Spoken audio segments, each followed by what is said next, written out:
ülkemizin en bakir kalmış ve en güzel yüzme merkezlerinden birisi Olimpos plajı. Burası 3,2 kilometre uzunluğunda çakıllı, tertemiz bir plaj.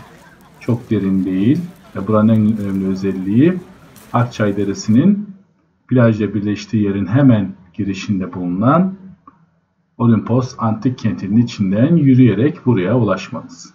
Herhangi bir tesisin bulunmadığı ve Beydağları Sahil Milli Parkı içinde kalan bu alan yerli yabancı turistler tarafından yaz ve kış sürekli kullanılıyor. Özellikle gençler buraya rağbet ediyor. Bu gördüğünüz tepenin üzerinde de kentin akropolü bulunmakta. Tabi insanlar evcil hayvanlarıyla geliyor ve köpekler de burada yüzerek çok mutlu oluyorlar.